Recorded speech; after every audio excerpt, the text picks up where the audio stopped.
Okay, in this video, we're going to go through the songs that can help you remember the noun endings for first, second, and third declension. So here are the first declension endings.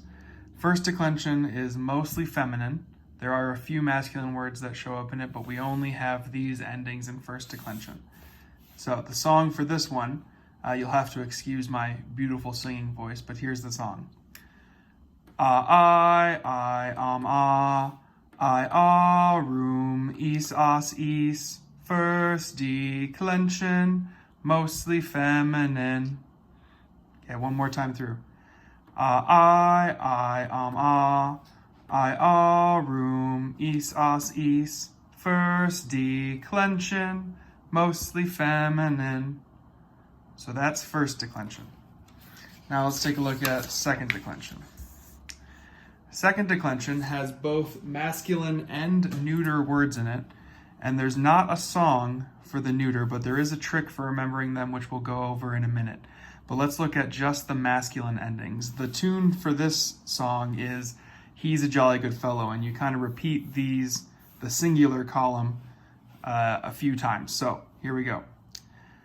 Us-io, o, us-io, o, us-io, o, eorum is. Okay, one more time through. Us-io, o, us-io, o, us-io, o, eorum is. Now neuter doesn't really have a song, but there's a trick for neuter. First is to remember that masculine and neuter are the same for the genitive, dative, and ablative of that declension. So notice that it's eorum, o is, o is. So if you know these genitive, dative, and ablative endings, you also know these.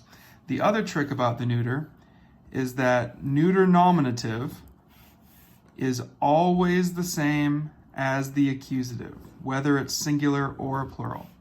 So if this is then this is and if this is then this is a. So when you're learning the neuter, all you need to remember are these two endings, and a, and the rest can fill in with those rules. Now let's look at third declension endings. Third declension, again, has two different sets. We've got masculine and feminine. They have the same endings, so we just put them together. And then we have neuter. And like before, there's no song for the neuter, but those tricks will help us again. So let's look at the third declension song for masculine and feminine. And this one kind of goes to the tune of Frere Jacques, and you have to throw in some extra words. So we'll see how that goes. So here's the song for this one. Anything is, and ace and ibus, ibus. Okay, second time through. Anything is, and ace and ibus, ibus. Okay, and then for the neuter, remember, just like before, genitive, dative, and ablative are the same. So we have is, e, ibus, ibus, ibus, ibus. And just like before, the nominative is the same as the accusative. So for the third declension neuter, all you need to remember is anything, and the other rules will help you remember.